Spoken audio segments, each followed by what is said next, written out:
السلام علیکم۔ آج خواجہ آصف کا ایک بڑا اہم فیصلہ تھا، اور وہ فیصلہ جو ٹریبیونل کے لیول کے اوپر تو وہ پہلے جیت چکے تھے، لیکن سپریم کورٹ میں اپیل میں گئے ہوئے تھے عثمان ڈار، جو ان کے پی ٹی آئی کے ان کے مد مقابل تھے الیکشنز میں 2013 کے انتخابات کا ہم تذکرہ کر رہے ہیں۔ آج وہ خواجہ آصف کے حق میں فیصلہ ہے، انہوں نے اپیل جو تھی عثمان ڈار کی اس کو ڈسمس کر دیا۔ یہ خبر بہت بڑی ہوتی اگر یہ خبر کہیں خدا نہ خواستہ خواجہ آصف کے مخالف چلے جاتی، تو پھر آج بہت بڑا بھونچال ہوتا ہے، کیونکہ یہ وہ ہفتہ ہے جس کا ختم ہونے کا انتظار نون لیگ کو بھی بے چینی سے اور پی ٹی آئی والوں کو بھی ہے، کیونکہ اگلے ہفتے سپریم کورٹ کے اندر پاناما پیپرز میں بہت سے لوگوں نے آسیں امیدیں لگائی ہوئی ہیں کہ یہ کیس ان کے حق میں جا سکتا ہے۔ پی ٹی آئی والوں کا خیال یہ ہے کہ کچھ ایسے وہاں شواہد وہ پیش کر سکتے ہیں جس کی بنا کے اوپر پرائم منسٹر کی فیملی کو پریشانی ہو سکتی ہے۔ پرائم منسٹر کی فیملی کا خیال یہ ہے کہ وہاں پہ وہ ٹرسٹ ڈیڈ کے حوالے سے کچھ حسین نے ڈاکومنٹس پیش کرنے ہیں، جس کے بعد یہ معاملہ ٹھپ ہو جائے گا اور ختم ہو جائے گا اور ان کی جان چھوٹ جائے گی، تو پھر اگلے انتخابات سے پہلے ان کو کوئی بڑا چیلنج نہیں ہے۔ تو دو بڑے سیاسی حریف جو اس وقت میدان میں ہیں، دونوں نے آسیں امیدیں اس ایشو کے ساتھ اپنی جوڑی ہوئی ہیں۔ اسی دوران میں وہ ایک خبر کا معاملہ جسے نیشنل سیکورٹی بریچ انہوں نے قرار دیا تھا، کور کمانڈرز نے اپنی کانفرنس کے اندر، اس کا بھی آج تحقیقات کا آغاز ہو گیا ہے۔ ریٹائرڈ جج کے اوپر بھی کافی اختلافات ہیں، سیاسی جماعتیں چیلنج کر رہی ہیں کہ یہ طریقہ کار درست نہیں ہے، اس کے اوپر بھی پروگرام میں ڈسکس کریں گے کہ طریقہ کار کیا ہونا چاہیے تھا، کیونکہ آج پریس کونسل آف پاکستان نے بھی اس کے اوپر ایک پوزیشن لی ہے۔ انہوں نے کہا کہ اخبار کو یا رپورٹرز کو مجبور مت کریں، اور ویسے رپورٹرز اور اخبار کے اوپر دباؤ ڈالنا بھی نہیں چاہیے۔ اگر کوئی ایسی خبر تھی جو وہاں سے لیک کی کسی نے جو نہیں ہونی چاہیے تھی، تو تحقیقات کے دوسرے ذرائع ان کو استعمال کرنا چاہیے۔ آج کا پروگرام میں ہمارے ساتھ اسلام آباد اسٹوڈیو سے شریک گفتگو ڈاکٹر عارف علوی صاحب پاکستان تحریک انصاف سے، اور ندیم افضل چند صاحب پاکستان پیپلز پارٹی سے، دونوں کو خوش آمدید کہتا ہوں۔ چند صاحب، پروگرام شروع ہونے سے پہلے بھی آپ سے باتیں ہو رہی تھی، پہلے آپ ہی بتائیے یہ کیس کہاں لے جا سکتے ہیں پاکستان کو؟ دیکھیں ندیم ملک صاحب، میں سمجھتا ہوں کہ اس وقت یہ بڑا تاریخی موڑ پہ ہم کھڑے ہیں۔ ہم جمہوریت کے سارے دعوے دار ہیں، بینیفیشری بھی ہیں ہم جمہوریت کے، ہم پالیٹکس ہم نے کرنی ہے، جمہوریت ہوگی تو ہم پولیٹیکل ورکر سیاست کریں گے۔ لیکن میں سمجھتا ہوں کہ پولیٹیکل کلاس کی جو ایلیٹ کلاس ہے، جو اوپر والے فیصلے کرنے والے لوگ ہیں، یہ ان کی وجہ سے جمہوریت خطرے میں پڑ گئی۔ یہ بڑا سٹیٹمنٹ ہے، آپ کہتے ہیں جمہوریت خطرے میں پڑ گئی ہے۔ میں بتا رہا ہوں اب اس لیے پڑ گئی کہ ایک الزام ان پہ بھی آیا، پھر ان کی اولادوں پہ بھی آیا، پھر روز روشن کی طرح یہاں ہے کہ اس وقت حکومت وقت کے اوپر جو الزام لگا، یہ کسی بندے نے نہیں لگایا، یہ ایک انٹرنیشنل ایک خبر آئی، ایک نیوز آئی، اس کے اوپر لگا، اور اس پہ حقیقت ہے کہ اس میں سچائی بھی ہے۔ ایک سرکاری ذرائع کو استعمال کر کے دولت کے سنیچ، میں کہتا ہوں کچھ تھوڑی کرپشن کی ہوگی، زیادہ خبریں ہوں گی، بزنس ان کا ڈیولپ ہوا ہوگا، سارا کچھ ہوگا، لیکن ریاست کو استعمال کیا، کیونکہ اس ملک میں بڑے بڑے سکینڈل آئے نا، ریڈ کو سکینڈل سے لے کر نیشنل کوآپریٹو سکینڈلز، بڑے بڑے سکینڈلز ہم پی گئے، قوم بھی پی گئی، ہمارے ادارے بھی پی گئے۔ ریڈ کو میاں صاحب کے پچھلے دور حکومت کا تھا، سی ایم جب چیف منسٹر پنجاب تھے، اس وقت کا سکینڈل تھا، بہت بڑا سکینڈل تھا ریڈ کو والا۔ اب صورتحال یہ ہے کہ اس وقت میں سمجھتا ہوں سپریم کورٹ کو ہم نے تھرڈ امپائر کے طور پہ چنا ہے۔ میں تو پہلے دن سے کہتا ہوں کہ پارلیمانی نظام میں اگر پارلیمنٹ کے بعد کوئی تھرڈ امپائر ہے تو وہ سپریم کورٹ ہے۔ چنا ہے یا اس نے خود سے اپنے آپ کو رول بنایا؟ نہیں، میرے خیال میں رول تو بنانا ہوتا تو سال پہلے بھی بنا لیتے۔ قوم ہے جانی کے کس نے چنا ہے؟ پی ٹی آئی نے بھی چنا ہے جو گئی ہے، اور میاں صاحب نے بھی عامی بھری ہے، دونوں نے بھری ہے، اور پس پردہ بھی کسی نے کہا ہوگا رک جاؤ بس کرو۔ اچھا، پس پردہ دونوں کو کسی نے کہا کہ سپریم کورٹ کو کر لینے دو، فیصلہ ان کو کر لینے دو۔ اچھا، آپ کا خیال ہے ایسا ہوا ہے؟ اب میرا خیال میں ایسا، میری ایک رائے ہے ذاتی، میرے پاس خبر نہیں ہے، میری ایک سوچ ہے، کیونکہ اس کے علاوہ ادروائز تو میاں صاحب کا یا کسی بھی مسلم لیگی پرائم منسٹر کا تاریخ میں احتساب وہ عدالتوں کے سامنے پیش نہیں ہوئے، چڑھاوا ضرور ہوا ہے، پیش آج تک نہیں ہوئے اس ملک کی تاریخ میں۔ اچھا، میں علوی صاحب سے بھی جواب لوں، ڈاکٹر مصدق ملک صاحب ہیں، ان کو بھی اتنی دیر میں آپ کے ساتھ ہم بٹھاتے ہیں۔ تو ڈاکٹر عارف علوی صاحب، آپ کے پاس ایسے شواہد ہیں جو نون لیگ کے لیے پریشانی کا باعث ہو، یا ابھی تک وہی چیزیں ہیں جو آئی سی آئی جے سے آئی ہیں؟ کیونکہ نون لیگ کو لگتا ہے کہ یہ چیزیں کافی نہیں ہیں ان کو ثابت کرنے کے لیے کہ یہ پراپرٹی وہ اون کرتے ہیں۔ یہ سارا پاناما کا ایشو شروع ہم نے نہیں کیا، آپ واقف ہیں، ایلیگیشنز کے کرپشن ہوتا رہا اور جائیدادیں بڑھتی رہیں، اور مائیڈس ٹچ کے اعتبار سے جائیدادیں اور بزنسز ایک کے بجائے 36 ہو گئے۔ اس کے اندر ایک فیلنگ تھی کہ کچھ گڑبڑ ہے۔ یہ ہم جانتے ہیں کہ بے نامی ٹرانزیکشنز پاکستان میں بھی ہوتے ہیں، ایک ٹیئر بے نامی ہوتا ہے کہ کسی نے اپنے ڈرائیور کے نام پر کچھ کر لیا، اپنے ملازم کے نام پر کر لیا، اپنے ہاری کے نام پر کچھ کر لیا، اور اس کا آئی ڈی کارڈ یوز کر کے یہ کام کیا۔ یہ پاکستان میں ایک ٹیئر ہوتا ہے، مگر انٹرنیشنلی جو چیزیں آیا ہوئی ہیں وہ یہ کہ یہ شیل کمپنیز جو ہیں یہ ایک نہیں بلکہ ملٹیپل شیل کمپنیز کے ساتھ یہ کام کیا جاتا ہے. یعنی ایک کے نیچے دوسرا، دوسرے کے نیچے ٹرسٹ کے نیچے ایک اور شیل کمپنی، اس شیل کمپنی کے نیچے کچھ اور. تو جب تک یہ پیسہ اور ساری پراپرٹی یہاں تک آتی ہے تو وہ ٹوٹلی لانڈر ہو کر وائٹ سے کہیں زیادہ وائٹ ہو جاتی ہے، سنو وائٹ ہو جاتی ہے. اصل اونر ملتا ہی نہیں ہے. اصل اونر ملتا ہی نہیں ہے. اچھا، یہ ہماری آپ جانتے ہیں اور ساری دنیا جانتی ہے کہ یہ ہوتا ہے. اس کے ساتھ ساتھ کچھ کمپنیز پاناما وغیرہ کے اندر رجسٹر بھی ہوتی ہیں جو انٹرنیشنل بزنس ٹرانزیکشن میں بھی استعمال ہوتی ہے. نواز شریف صاحب کی جتنی کمپنیز کا اندازہ ہوا یہ پراپرٹی میں ڈیل کر رہی ہیں، ٹھیک ہے نا، یہ بھی کلیئر ہے. اب کس کے ساتھ کیا لنک ہے؟ ایک کہانی یہ آتی ہے جو میرے لیے بڑی سرپرائزنگ ہے کہ نہیں جی یہ الگ ہیں، حسین نواز الگ ہیں، حسن نواز الگ ہیں، نواز شریف الگ ہیں، مریم نواز الگ ہیں، یہ الگ الگ. This has been a family venture and a family business. Establish کرنا پڑے گا نا عدالت میں. ہاں، نظر آ جائے گا کہ جی وہ بیٹا جو ہے حسین نواز وہ 2 کروڑ روپیہ $1 ملین ہر سال بھیجتا ہے، وہ نواز شریف صاحب بیٹی کو دیتے ہیں، بیٹی سے پھر واپس اس کو جاتا ہے. تو there is a lot of things which are happening as a family, ٹھیک ہے نا. اور اسی اعتبار سے دیکھو اصل ویلتھ کریشن تھی وہ میاں شریف صاحب کی تھی، ٹھیک. وہ تو اسٹیبلش کیسے کریں گے؟ وہ تو خود فیملی کہتی ہے کہ اصل ویلتھ کریشن تو میاں شریف کی ہے. یہ تو انہوں نے جوابات کے اندر کہا ہے کہ دادا نے ہمارے 80 میں ایک فیکٹری بزنس بیچا تھا اسٹیل کا. اب فیکٹری کا نام نہیں لیا انہوں نے، ان کا اسٹیل بزنس سیل کیا تھا 1980 میں. اسٹیل بزنس سیل کیا تھا. اور پھر یہ بھی کہا، اور پرائم منسٹر صاحب کی اپنی باتوں کے اندر جو تضاد ہے وہ اسی بات کا ہے کہ کیس پریپیئر کرنے سے پہلے جو سچا ہوتا ہے نا تو اس کا تو وہ تو فوراً کہہ دیتا ہے یہ ہے، اس کے بیان کے اندر تضاد نہیں آتا. لیکن اس میں تمام مولوی صاحب باتیں سرکمسٹانشل ہیں. جی میں آپ کو یہ بتا دوں کہ یہ نہیں سرکمسٹانشل بھی ہیں اور ریئل بھی ہیں. جیسے میں نے اس دن دکھایا تھا کہ حسن نواز کے نام پر مسلسل وہ رہ بھی رہے ہیں 17 ایون فیلڈ ہاؤس میں، اور کہا جاتا ہے کہ بھائی کرائے پر ہیں تو چیک ہو گئے، رینٹل اگریمنٹ ہوگا، کچھ نہ کچھ تو دکھانا پڑے گا نا. یہ تو نہیں ہوگا کہ ویسے ہی رہ رہے ہیں کرائے پر، زبانی اسٹیٹمنٹ، ٹھیک ہے نا. تو میں نے 8-10 اسٹیٹمنٹ دیے ہیں 2001 سے لے کر 2005 تک کہ 17 ایون فیلڈ ہاؤس دکھا رہے ہیں، فلیگ شپ کو اون کر رہے ہیں، فلیگ شپ انویسٹمنٹ کو اون کر رہے ہیں. اور فلیگ شپ انویسٹمنٹ حسین نواز کے دستخط سے فلیگ شپ انویسٹمنٹ جو ہے وہ مثال کے طور پر 21 مئی 2004 کو ایک لیگل چارج کریٹ کرتا ہے 12A ایون فیلڈ ہاؤس پر، جو بینک آف اسکاٹ لینڈ کے ساتھ لیگل چارج کا مطلب مارگیج کر رہا ہے. اب یہ نہیں ہو سکتا کہ مجھے آ کر یہ کہنی بھئی یہ ڈائریکٹر جو ہے، اس ڈائریکٹر کا کوئی حق نہیں، اصل پراپرٹی کسی اور کی ہے.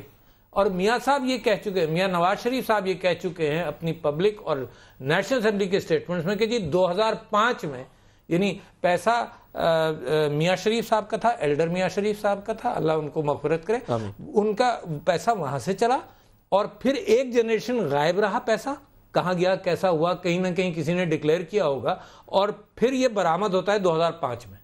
اس کے درمیان والا عرصہ اس کا کیا ہوا کوئی معلوم نہیں. یہ جو 12A کا بیان پڑھ رہے ہیں اس میں ڈائریکٹرز کون ہیں؟ حسن نواز ڈائریکٹر ہیں، اور وہ مسلسل 2005 سے 17 ایون فیلڈ ہاؤس اپنا پتہ دے رہے ہیں. چلو کرائے پر ہوں گے. ڈاکٹر مصدق ملک صاحب سے اس کا جواب لیتے ہیں. ڈاکٹر صاحب آپ کو خوش آمدید بھی کہتے ہیں. بڑی مہربانی سے.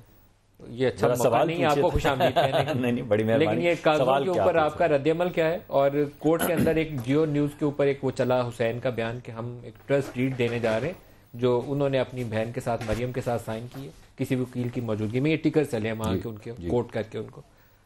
دیکھیے بڑی سمپل سی بات ہے، آپ کسی کے اوپر بھی کوئی الزام لگا سکتے ہیں، میرے اوپر بھی آپ الزام لگا سکتے ہیں اور میں کچھ نہیں کر پاؤں گا، کیونکہ اگر آپ کو ثبوت مہیا کرنے کی ضرورت نہیں ہے تو پھر تو الزام جو ہے اس کے لیے کسی بھی چیز کی ضرورت نہیں. یہ الزام کس نے لائق کیا؟ یہ ابھی جو الزامات، میں تو اس پروگرام کے حوالے سے بات کر رہا ہوں. ویسے یہ کسی نے الزام نہیں عائد کیا. میں آپ کے سامنے پیش کرتا ہوں ہمارے ICIJ کے ڈاکومنٹس پاناما جو میرا نقطہ نظر ہے. دیکھیے حسین صاحب نے کہا یہ پراپرٹی میری ہے، تو اصل مالک کس کو نہیں مل رہا؟ پہلے دن انہوں نے آ کے کہا کہ یہ پراپرٹی میری ہے، کل پرسوں انہوں نے کہا کہ یہ پراپرٹی میری ہے. تو جب وہ کہہ رہے ہیں کہ میری ہے پراپرٹی تو پھر کس کو مالک نہیں مل رہا؟ جو اندر اب یہ سوال پیدا ہوتا ہے، جو ایلیگیشن ہے وہ یہ ہے کہ نہیں، یہ پراپرٹی اس سے پہلے بھی خاندان کے اندر تھی، اور اگر یہ اس وقت تھی یا اس سے پہلے خاندان کے اندر تھی تو اس کا پیسہ کہاں سے آیا؟ یعنی کیا یہ کوئی ال گاٹن منی تو نہیں تھا؟ اور یہ کہاں سے آیا پیسہ؟ کہاں سے آیا پیسہ؟ اب وہ تمام کاغذات جو ہیں کورٹ نے ان کو کہا ہے کہ آپ ٹیوزڈے کو جمع کروا دیں. کریں کہاں سے آیا پیسہ؟ جی مجھے تو نہیں معلوم. میں تو آپ کو یہ بتا رہا ہوں کہ وہ کانفیڈنٹ ہیں کہ بھائی معلوم نہیں. وہ یہ کہہ رہے ہیں کہ یہ پراپرٹی ہماری ہے. یہ پراپرٹی جو ہے ہمارے پاس ایک بڑی کلیئر ٹریل ہے جو آپ کو واضح شکل میں بتائے گی کہ یہ پیسہ ال گوٹن نہیں ہے، ہم آپ کو بتائیں گے یہ پیسہ کہاں سے آیا، کہاں سے چلا، کس طرح پیمنٹ ہوئی اور کیسے یہ مالک بنے۔ ایک سچویشن ہے ہمارے پاس، میں آپ کو پوچھ لیتا ہوں، زیادہ آسانی ہو جائے گی۔ بیانات کے اندر انہوں نے کہا کہ 1980 میں ہمارے دادا نے اسٹیل کا بزنس سیل کیا، اس سے یہ کیا۔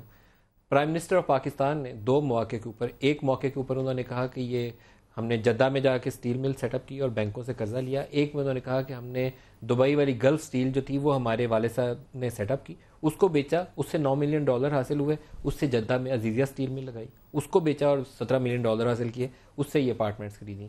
یہ ہے وہ ٹریل جو مختلف مواقع کے اوپر مختلف شکلوں میں آئی، اور جو ڈاکومنٹس ICIJ کے آئے ہیں اس کے مطابق بینیفیشل اونرز کے اندر نام جو ہے وہ مریم صاحبہ کا ہے۔ ٹھیک ہے، تو اب یہ چیزیں الزام کی بجائے کچھ ڈاکومنٹس ہیں، دستاویزات ہیں، جس کو یا کنٹراڈکٹ کرنا یا قبول کرنا۔ جی انہی کا جواب دینے ہیں۔ دیکھیے انہوں نے یہ کہا ہے کہ ہم نے 2 ٹرانزیکشنز کی جس کے ذریعے ہمیں وائٹ منی ملا۔ پہلی ٹرانزیکشن ہم نے کی اور اتنے ملین، جو بھی آپ نے رقم بتائی مجھے تو یاد نہیں ہے، کہ ہم نے دبئی کے اندر ایک فیکٹری بیچی جس کے بدلے میں ہمیں اتنے ملین ڈالر ملے یا درہم ملے، ان میں سے کچھ پیسہ ہم نے خرچہ اور ایک اور مل لگائی جو ہم نے بیچی اور $17 ملین ملے۔ اب آپ کو انہوں نے آپ کو بتانا یہ ہے کہ جو پیسے انہوں نے ان دونوں ٹرانزیکشنز میں سے حاصل کیے اس میں سے کون سا پیسہ کس وقت میں انہوں نے استعمال کیا یہ پراپرٹیز خریدنے کے لیے، اور وہ تمام پیپر ٹریل جو ہے وہ واضح شکل کے اندر اپنا حق چھوڑتے ہوئے، یعنی ان کی تمام لیگل ٹیم نے کہا کہ جو شخص الزام لگاتا ہے یہ اس پہ مقرر ہے کہ وہ ثبوت مہیا کرے، یہ آپ کا حق ہے، اور پرائم منسٹر نے کہا نہیں میں اس حق کو استعمال نہیں کروں گا اور میں ثبوت فراہم کروں گا کہ یہ پیسہ کہاں سے آیا اور یہ صاف پیسہ ہے۔ حق آپ کو عدالت نے بھی نہیں دیا، عدالت نے کہا ہے کہ آپ نے پراپرٹی اون کر لی ہے، بارے ثبوت آپ کے اوپر نہیں۔ دیکھیے جس وقت مینٹیننس کی بات یہ ہوئی کہ یہ مینٹینیبل ہے یا نہیں ہے، تو پرائم منسٹر، مجھے معلوم ہے کہ وہاں پہ ساری ٹیم بیٹھی تھی اور پرائم منسٹر نے کہا کہ ہم اس کی مینٹینیبلٹی کو چیلنج نہیں کریں گے، اور یہ بھی بات جو ہے باہر ایک لیگل پوزیشن لی جا سکتی تھی نا کہ یہ ثبوت مہیا کریں، یہ لیگل پوزیشن نہیں لی گئی۔ یہ کہا گیا کہ پراپرٹی ہماری ہے اور ہم ٹیوزڈے تک اس کے تمام ثبوت جو ہیں وہ آپ کو کاغذات کی شکل میں دیں گے، جس سے یہ واضح ہو جائے گا۔ حسین صاحب نے کہا ہے کہ پراپرٹی میری ہے۔ بائی منڈے آپ کو جمع کرانے پڑیں گے نا، کیونکہ ٹیوزڈے کو تو اس کی پیشی ہو تو کہا ہی نہیں کہ نہیں کروا۔ اچھا، اس میں جو بات ابھی ندیم افضل چند صاحب نے کہی وہ بات مجھے کافی اس میں ٹینشن ہو رہی ہے۔ انہوں نے کہا کہ جمہوریت خطرے میں ہے، اور انہوں نے میں نے کہا ایلیٹ پولیٹیکل کلاس کی وجہ سے، ان کے غیر جمہوری رویوں کی وجہ سے، احتساب سے بھاگنے کی وجہ سے، کاریڈور بند ہونے کی وجہ سے بند گلی میں سیاست چلی گئی ہے۔ جب بند گلی میں سیاست جائے گی تو پھر اس کو کون نکالے گا؟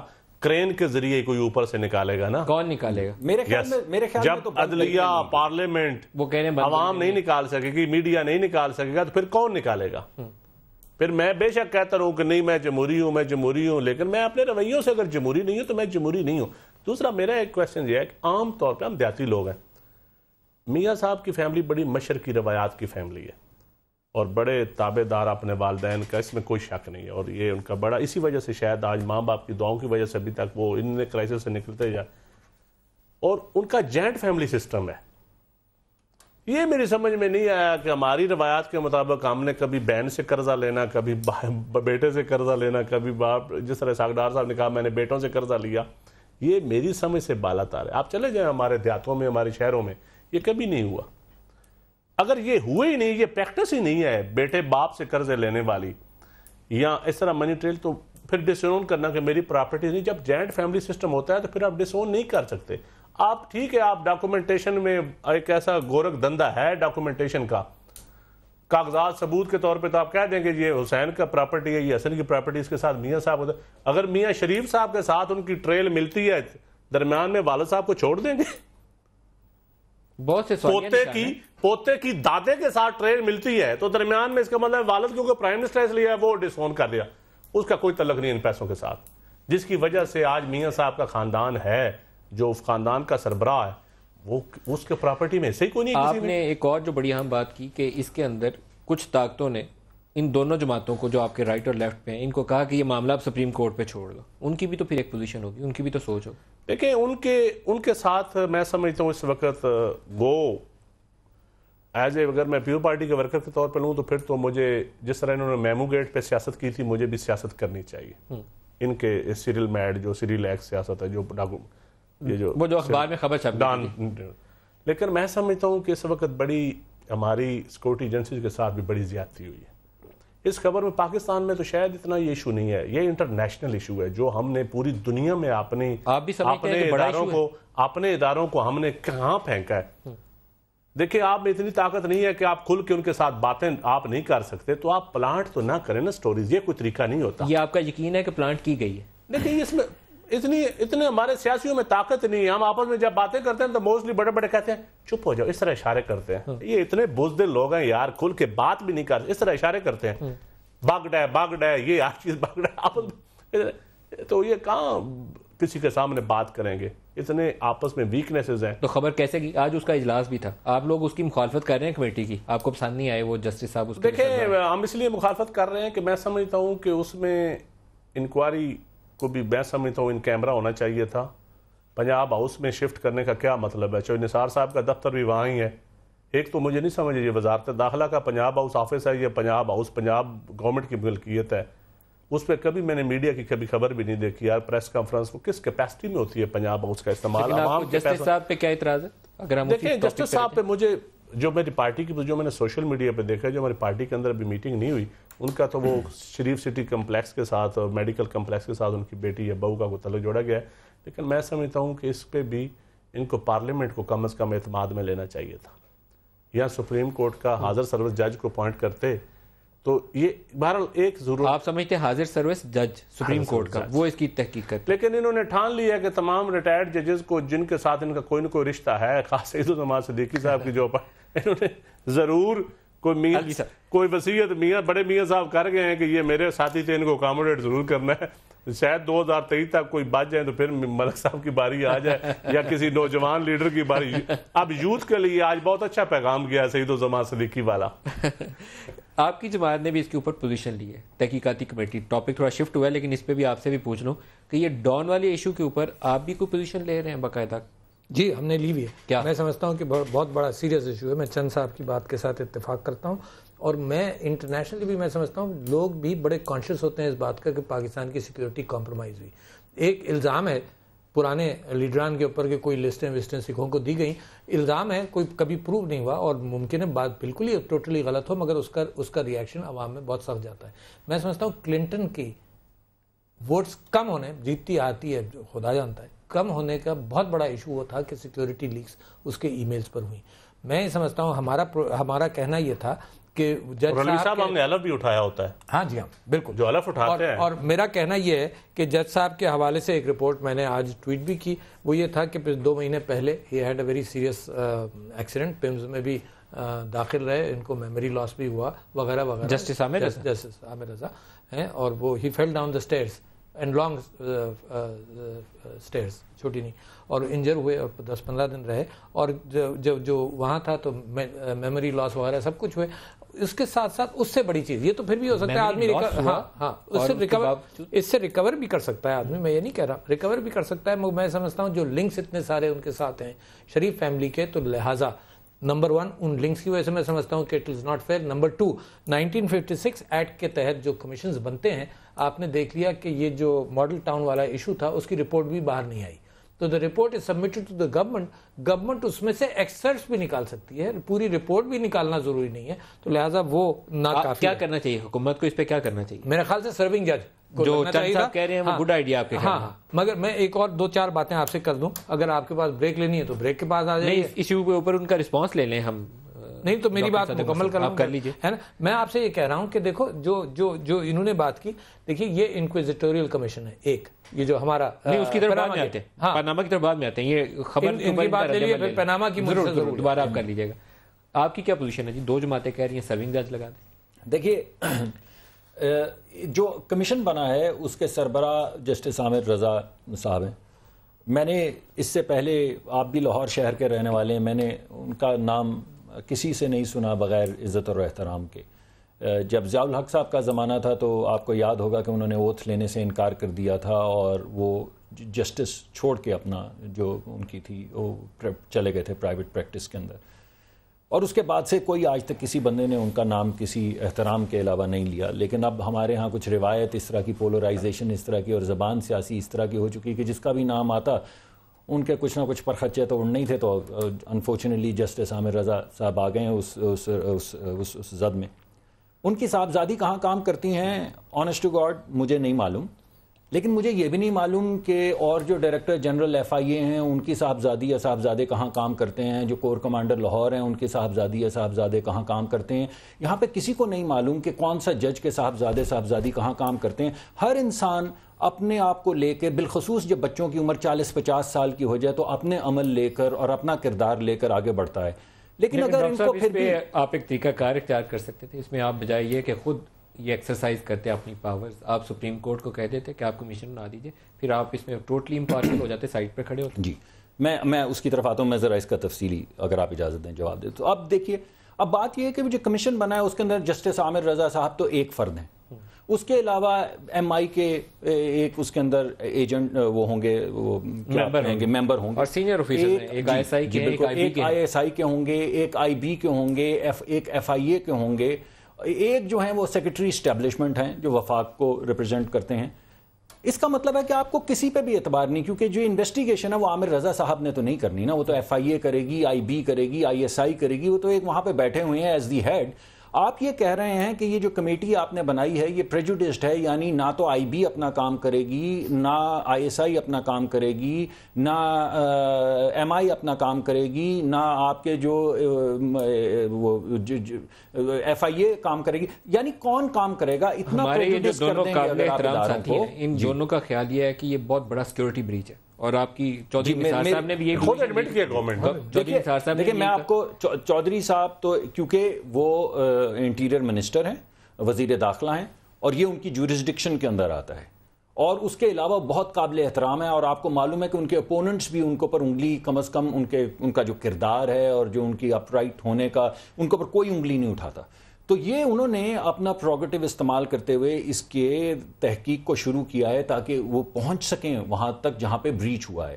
جہاں تک سیکیورٹی بریچ کا تعلق ہے، سیکیورٹی آف انفارمیشن بریچ تو ہوا ہے، لیکن جب ہم کہہ رہے ہیں، اور پرائم منسٹر کے دفتر نے 2 مرتبہ کہا ہے، اور اس کو دوسری طرف سے بھی جو ہمارے آئی ایس پی آر نے بھی اس کی تردید نہیں کی کہ یہ غلط انفارمیشن ہے، تو بریچ تو اس وقت ہوتا ہے جب ایک انفارمیشن بریچ ضرور ہوا ہے. سیکیورٹی بریچ تو اس وقت ہوتا ہے جب صحیح انفارمیشن جو ہے اس کو توڑ کے باہر بھیجا جائے، ایسی انفارمیشن جو پاکستان کے خلاف استعمال ہو رہی ہے. جب تمام ادارے یہ کہہ رہے ہیں کہ یہ انفارمیشن غلط تھی اور موڑ تروڑ کے اس کو پیش کیا گیا ہے، تو سیکیورٹی آف انفارمیشن بریچ تو ہوا ہے، لیکن سیکیورٹی آف پاکستان کا مطلب ہے کہ کچھ چیزیں آپ کے پاس آئی ہوتی ہیں، اس کو کچھ چیزیں تو دیکھیں نا، اگر آپ کے کورٹ کمانڈرز کانفرنس نے، میں آپ کو بتاتا ہوں، وہ فارملی کورٹ کمانڈرز کانفرنس کی، لیکن وہ کچھ چیزیں کیا میٹنگ کے بعد یہ خبر آئی، مگر وہ کچھ چیزیں کیا دیٹ شوز کہ آپ کے اسلام آباد اور پنڈی میں فاصلے نہیں، وہ اتنے کام نہیں ہیں جتنے آپ دعوے کرتے ہیں. دیکھیے وہ آپ فارملی اپنی خبر کے اندر یہ پریس ریلیز کے اندر ڈال کے جاری کر رہے ہیں. دیکھیں میں بریک لے لوں، بالکل ضرور، بریک لے لیں، بریک سے واپسی کے اوپر اور بات کرتے ہیں. ہمارے ساتھ رہیے.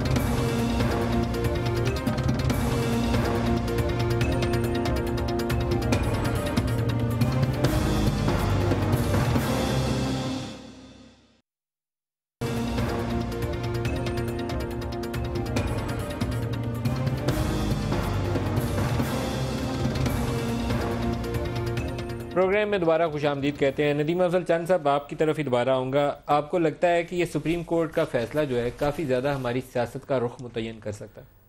دیکھیں میرے خیال میں تو یہ بہت ٹرننگ پوائنٹ ہوگا پالیٹکس کا، اور اگر وہ میاں صاحب کو فارغ کرتے ہیں آپ کو دونوں ایسا صورتوں ہو میں، سکتا ہے یا کرپشن کے الزام سے فارغ کریں گے یا حکومت سے فارغ کریں گے، فارغ تو ہر 2 صورتوں میں کریں گے. یہ اتنی بڑی اسٹیٹمنٹ آپ نے دے دی چلتے چلتے میں نے کہا یا ڈاکٹر صاحب فارغ کریں گے، میں نے آپ کو کہا دعا کریں، فارغ کا لفظ میں نے فارغ کا لفظ بولا ہے، میں نے کہا یا حکومت سے فارغ کریں گے یا کرپشن کے الزام سے فارغ کریں گے. اچھا یہ دونوں صورتوں میں فارغ میں سمجھ. اور لیکن یہ امتحان ان کا کھا کے سجی ماری ہے آج آپ نے.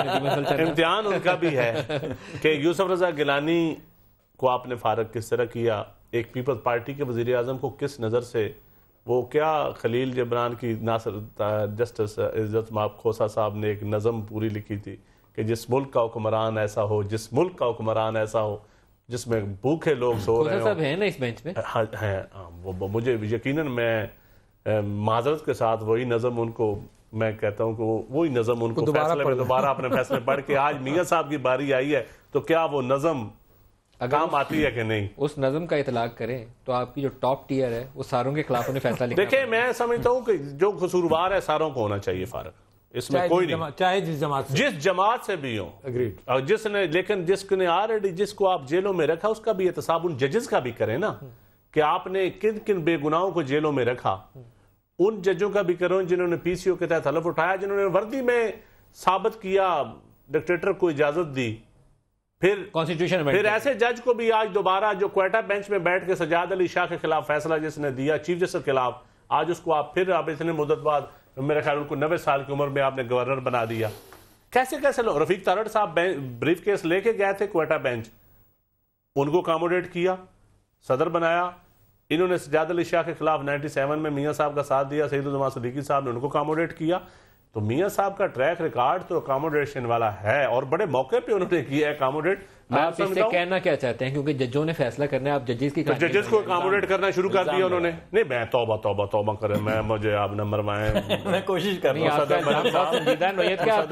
آپ تو کارپوریٹ آدمی ہیں, کارپوریٹ کو خلاف تو فیصلہ ہونا کوئی نہیں, کارپوریٹ سیکٹر کے خلاف کوئی فیصلہ نہیں ہوتا. آپ جو کارپوریٹ لابی کے آدمی ہیں, آپ کو تو چھونا نہیں ہے. میرے لیے کافی سول جج ہی کافی ہے, ٹیوزڈے کو آپ کی طلبی ہو سکتی ہے, میرے لیے سول جج ہی کافی ہے. نہیں میں معذرت چاہتا ہوں, طلبی کریں گے بھی تو میں خلیل جبران کی نظم لے کے جاؤں.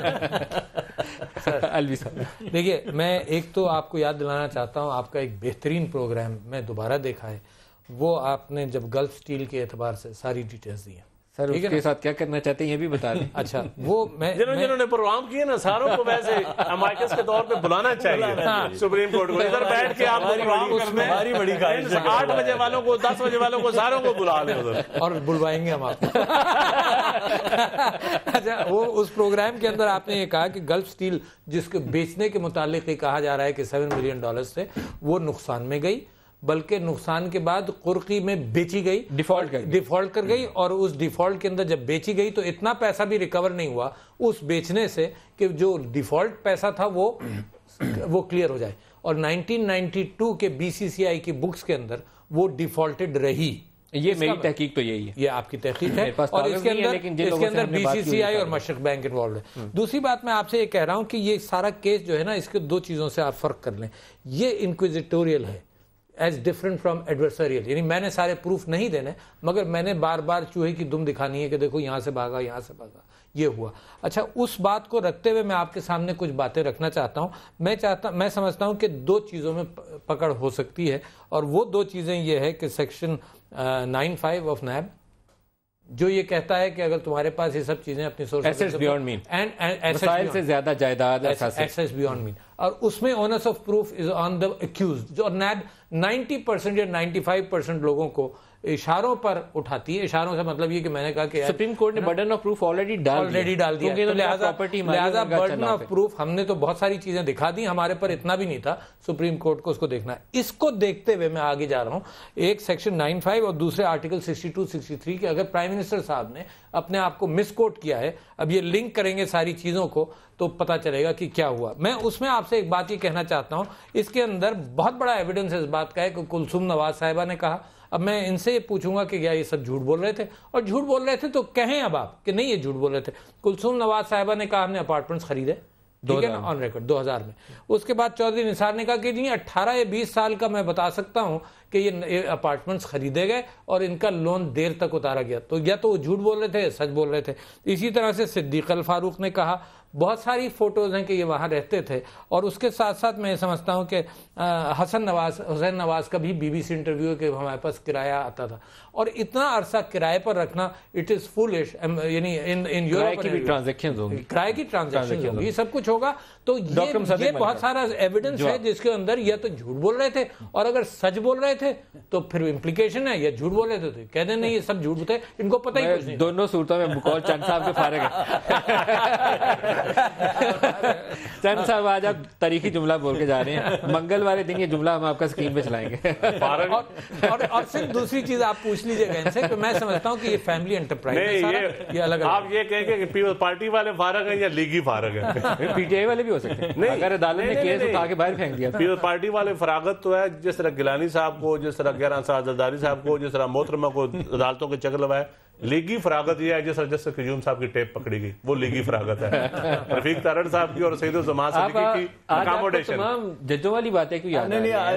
آپ کے ارادے کیا ہیں؟ میں سعید الزمان صدیقی صاحب کی اپوائنٹمنٹ، سندھ اتنا حساس صوبہ ہے سندھ. جسٹس عامر رضا پہ انہوں نے اعتراض کیا. نہیں میں جسٹس عامر رضا کے بارے میں اتنا نہیں جانتا، سچی بات ہے، لیکن سعید الزمان صدیقی صاحب کے بارے میں نے بہت کچھ پڑھا. دیکھیں پیپلز پارٹی کی جو لمبی تحریک ہے کرپشن کے خلاف اور جو تاریخ ہے اس سے تو ہم سب مانتے ہیں. آپ کی کو بھی مانتے ہیں سر؟ جی بالکل، اور ان کی تو ہم تو مان رہے ہیں آن کیمرہ مان. اور جہانگیر ترین صاحب نے بھی اتنی زبردست اور علیم خان صاحب نے اتنی زبردست تحریکیں چلائی ہیں کرپشن کے خلاف. تو ہم تو آج دوستوں کی خواہشات کے تلے دبے چلے جا رہے ہیں کہ ٹیوزڈے کو یہ ہو جائے، ٹیوزڈے کو وہ ہو جائے. لیکن بڑے مجھے افسوس ہے کہ آپ کی شاید خواہشات کا احترام نہ کرے کورٹ نے تو بات لگتا ہے آپ کو ایسا؟ جی مجھے لگتا ہے، لیکن خیر میں کہہ نہیں سکتا. سبجوڈس میٹر سبجوڈس بہت ہی خوب. آج تو انہوں نے ایک لگتا ہے یا پتہ ہے یہ وضاحت کروا لیں. افضل چند کو ٹیوزڈے کو نوٹس آئی ہے. نہیں نہ بھی آئے، میں بڑا احترام کرتا ہوں. دیکھیے نہ بھی آئے تو جو احترام ہے ان کے دل میں عدلیہ کا اور ان لوگوں کو جن کو آپ عادل کہتے ہیں وہ تو واضح ہو گیا نا عوام پہ. حملہ بھی نہیں کیا ہم نے. یہ تو واضح ہو گیا. تو بے شک نوٹس نہ آئے، کیونکہ دیکھیے آپ بات تو اپنے متعلق کر رہے ہیں، ہمارے متعلق تھوڑی کر رہے ہیں. آپ بتا رہے ہیں کہ میرے ذہن کے اندر کیا خاکہ ہے اور کہاں سے انسٹرکشن آ رہی ہے اور جمہوریت کو خطرہ. ہم نے تو ایک دفعہ نہیں کہا. پرائم منسٹر صاحب نے کہا میں حاضر، ثبوت میرے اوپر، میں آپ کے پاس ٹیوزڈے کو ثبوت لے کر آؤں گا. اگر ثبوت سے یہ ثابت ہو گیا کہ ان پراپرٹی سے میرا کوئی تعلق نہیں ہے تو عدالت سے تو ہم نکل جائیں گے، فارغ ہو جائیں گے. پھر ہماری خواہش ہوگی کہ دوبارہ ایک سیشن آپ کے ساتھ مل کے کریں. اور اگر کوئی ایسی چیز ہے جس پہ عدالت کہتی کہ نہیں ہم سمجھتے ہیں کہ آپ اس کا مجرم ہے تو جانے کو گھر تیار ہیں. تو جب یہ کہہ دیا اور ثبوت لے کر آ گئے اور کسی چیز کو کنٹیسٹ نہیں کیا، ابھی تک نہیں کیا اور نہ کریں گے، تو پھر مسئلہ کیا ہے؟ آپ عدل تو ہونے دیں، یا عدل کا بھی آج فیصلہ یہیں پہ ہوگا شام کو کہ جناب فلاں جسٹس نے یہ کیا، اس وجہ سے خبردار کوئی ایسا فیصلہ نہ کر دینا کہ ہم تمہارا بھی نام لے لیں. یہ مت کریں، آپ عدلیہ کو ایسا مت کریں. میرا اسپیسیفک کویشچن تھا کہ یہ لوگ جنہوں نے یہ کہا کہ یا تو جھوٹ بول رہے تھے یا سچے تھے. ایک تو اسپیسیفک کویشچن یہ ہے، اور دوسرا میں یہ سمجھتا ہوں کہ یہ عدلیہ کے حوالے سے یہ پیش ہو گئے ہیں، بہت اچھا ہوا. عدلیہ نے تحقیقات بھی کرنی ہے اور صحیح چیز تک پہنچنا ہے. اور یہ کہ تیسری بات یہ کہ یہ فیملی اونڈ سچویشن ہے. یہ اچانک یہ الگ الگ پلرز اس لیے بنا رہے ہیں کہ ان کو ایگزیمپشن مل جائے، وہ چلا جائے، اس کو ایگزیمپشن مل جائے. دس از اے فیملی جس کے اندر یہ سب اکٹھا رہتے ہیں اور یہ ایک نئی پوزیشن. مجھے ایک اجازت دی. دیکھیے میں اپنے خاندان کے ساتھ رہتا ہوں اور اسی طرح کا ٹریڈیشنل خاندان ہے جس طرح کا ہم سب کا ہے، آپ کا ہے. ہم بھی اسی آپ کے گھر سے شاید 2-4 میل دور لاہور میں رہتے ہوں گے. لیکن میں نے زندگی کے اندر کنسلٹنگ کی، بے شمار جگہوں پہ میں گیا، میں نے کچھ پیسے کمائے. آج میری اگر 45-50 سال عمر ہو چکی ہے تو کیا میرے والد صاحب جو ہیں ان کو آپ یہ کہیں گے کہ آپ نے یہ جو پیسے کمائے ہیں اس کی ذمہ داری میرے بیٹے پہ ڈالیں گے، میری بیٹی پہ ڈالیں گے، میرے ابا پہ ڈالیں گے؟ آپ کہاں جا کے رکیں گے؟ میں اپنے اعمال کا ذمہ دار ہوں. وہ تمام اعمال جو ہیں وہ عدالت کے سامنے پیش کیے جا رہے ہیں. اس کیس میں الٹ ہے، ایسا نہیں ہے. میں آپ کو بے شمار دیکھیے یہ تو مہربانی ہے ذرا جو نگران کابینہ سے لے کر نون لیگ تک کا سفر ہے نا، خدا کی قسم میں آپ کی بڑی آپ نے دوسری دفعہ حملہ کیا، میں دونوں دفعہ مسکرایا ہوں. آپ 2 دفعہ اور بھی کریں گے تو میں مسکراتا رہوں گا کیونکہ میں تو آپ کے دوست سمجھتا ہوں. لیکن یہ بتا دیں مجھے کہ یہ جو آئندہ ہفتہ ہے یہ یا نون لیگ کے لیے تو یا پی ٹی آئی کے لیے، کسی ایک کے لیے بہت بڑا بھاری ہونا ہے. جتنا مرضی اس کو لفظوں میں بیان کریں، جو عدالت نے فیصلہ دیا ایک جماعت کو اس کی پولیٹیکل کاسٹ بھگتنی ہے. صحیح ہے. یا وہ نون لیگ بھگتے گی، یا پی ٹی آئی نے پاناما نکالا یا نہیں نکالا لیکن انہیں یہ ٹارچ بیرر بنے تھے، یا یہ بھگتیں گے. اس کا اینڈ ریزلٹ آپ کو کیا نظر آتا ہے؟ ہم اسی لیے نہیں گئے، آپ پارٹی نہیں گئی، آپ ریزلٹ دیکھنا چاہتے ہیں؟ پارٹی نہیں گئی. ہماری خواہش تھی کہ یہ پارلیمنٹ فیصلہ کرتی. کاش یہ ایسے جو ہمارا تھا، ہماری خواہش تھی. ویسے ایک میں آپ کی تھوڑی تصحیح کر دوں، آپ ابتدائی طور پر پارلیمان کا رول دیکھنا چاہتے ہوں گے، لیکن اعتزاز احسن صاحب نے جو آپ کی جماعت سے بل بنایا، سینٹ میں پیش کیا، اس میں سپریم کورٹ کو ہی آپ تجویز کر رہے تھے کہ بھائی آؤ. تجویز کر رہے تھے نا، پارلیمنٹ نے تجویز کرنی تھی نا. چلو اب وہ اس سے آگے چلا گیا نا کام، اب تو وہ براہ راست ججوں نے کہا کریں گے. اور میں سمجھتا ہوں، میں واپس اپنے سوال پر آ رہا ہوں، میں سمجھتا ہوں کہ جو لوگوں نے کہا ہے پرائم منسٹر کی بیوی، پرائم منسٹر کے دوستوں نے، میرا سوال کا انہوں نے جواب نہیں دیا، موقع نہیں ملتا، پہنچ نہیں پاتا. دیکھیے یہ تمام چیزیں جو ہیں یہ عدالت کے آگے پیش ہو جائیں گی. ہمیں جو معلوم ہے وہ یہ ہے کہ 1990 کی دہائی جس کا یہ کہہ رہے ہیں کہ اس وقت ملکیت ان کی تھی، اس وقت ان کی ملکیت نہیں تھی. یہ اپارٹمنٹ میں وہ رہتے تھے، اور یہ اپارٹمنٹ جو خریدے گئے ہیں وہ 2005 یا جو بھی وہ تاریخ ہے اس کو خریدے گئے ہیں. اگر اس سے پہلے کی کوئی ملکیت ہے آپ تو تاریخ بھی نہیں بتاتے. نہیں مجھے وہ سال 2005 اڑا رہے ہیں، موج لگا رہے ہیں. وہ جو نثار صاحب کے بیان اور صدیق الفاروق کے بعد مصدق بھائی اتنے محتاط ہو گئے تاریخ بھی نہیں بتاتے. نہیں بھائی نہیں، ایسی بات نہیں ہے. میں نے آپ کو پہلے بتایا جو موٹی بات ہے، جو الزام آپ لگا رہے ہیں. میں نہیں لگا رہا سر. نہیں آپ، ہاں نہیں آپ شرکت نہیں کر رہے ہیں لیکن مسکرا رہے ہیں، خفیف سی مسکراہٹ آپ کے چہرے کے اوپر ہے. یہ خفیف سی مسکراہٹ ساری قوم کے چہرے پر ہے ویسے. جی اور مٹ جائے گی، اور مٹ جائے گی. قوم کی خوشیاں چھیننا چاہتے ہیں. ایسی حکومت ہے دیکھے جو قوم سے دیکھیں پہلے کوئی 1.5 سال ہم آپ کے چہرے پہ مسکراہٹیں دیکھنے کے لیے دھرنے سپورٹ کرتے رہے ہیں. اب جو ہے آپ کی مسکراہٹیں سمیٹنے کے لیے ہم یہ عدالت کے اندر پیش ہو رہے ہیں، اور بھی بے شمار تیاری ہے. کیونکہ الیکشن تک تو انتظار کرنے کا آپ کا موڈ نہیں ہے. امپائر ہو یا مٹھائی بانٹنے والا واقعہ آپ اپنے منہ سے کہہ رہے ہیں. آج چند صاحب نے بھی کہہ دیا، وہ تو ویسے ہی کہتے ہیں برملا کہ ہم امپائر کا انتظار کر رہے ہیں، ہم مٹھائیاں بانٹیں گے وغیرہ وغیرہ. اگر آپ انتظار یہ بات کا میں جواب دینا چاہتا ہوں کہ یہ بلو دا بیلٹ، یہ بلو دا بیلٹ ہے. ہم تو مقدمے بھی لڑیں گے. جب یہ بلو دا بیلٹ ہے تو میں کہتا ہوں کہ جھوٹ کا جو پلندہ ہے اس کو کہیں نہ کہیں بریک کرنا پڑے گا. دنیا اشرافیہ کنٹرول سے پریشان ہے. یہ جو چند صاحب نے شروع میں بات کی تھی، میں اسی کو سپورٹ کرتا ہوں. دنیا اس اشرافیہ کنٹرول سے پریشان ہے کہ جس کے اندر ایک غریب ملک جو ریسورس رچ ہے اس کا پیسہ باہر جاتا رہے، یہاں لوگ مرتے رہے، سب کچھ ہوتا رہے، اور یہ شیل کمپنی یہ پریشان کن کیفیت ہے. یہ مذاق بڑا اہم ہے اسٹیبلشمنٹ کے حوالے سے، جوڈیشری کے حوالے سے اور پولیٹیکل کلاس کے حوالے سے. رحیل صاحب نے بھی ریٹائر ہونا ہے 30 تاریخ کو، اور ہمارے اس خبر ڈان لیک سے بہت ہمارے سیکورٹی کے ادارے بہت پریشان ہیں، اور ہماری پبلک میں بھی جو پڑھے لکھے لوگ ہیں جو اس چیز کو سمجھتے ہیں وہ بھی بہت کافی پریشان. میں سمجھتا ہوں کہ کوئی ایسا حال نکلنا چاہیے کہ اس ملک کے لیے کم از کم بہتر ہو، ہمارے اداروں کے لیے بہتر ہو. ایک پازیٹیو جو ایسا حال نکلے کہ کم از کم کچھ جس ایلیٹ نے ایک مدت تک لوٹا ہے، کوئی بھی ہو، میں نہیں کہتا یہ ہیں، کوئی بھی ہیں، جس ایک مدت تک جس ایلیٹ نے لوٹا ہے، اگر ان کی قربانی سے اس ملک کے ادارے بچ جاتے ہیں، نہیں میں ان کی بات نہیں کر رہا، میں ایلیٹ کی بات کر رہا ہوں. میں نے کسی جماعت کا نام نہیں لیا، میں کہہ رہا ہوں جو ایلیٹ، جو پولیٹیکل ایلیٹ اشرافیہ، اور یہ بڑا میں سمجھتا ہوں ہماری آنریبل عدلیہ کے اوپر بہت بڑا امتحان آیا ہے، اور انہوں نے ثابت کرنا ہے کہ ہم نے جو میں نے تو سوٹے کھائے ہیں، ڈنڈکے کھائے ہیں، مارے کھائیں اس آزاد عدلیہ کے لیے، اس لیے نہیں کھائی تھی کہ ہم ایسے فیصلوں کے لیے کھائی تھی. ندیم افضل چند صاحب، ڈاکٹر عارف الوی صاحب اور ڈاکٹر سجاد ملک صاحب، بہت شکریہ آج کے پروگرام میں آپ ہمارے ساتھ. آج کے لیے اتنا ہی اجازت دیجیے. خدا حافظ.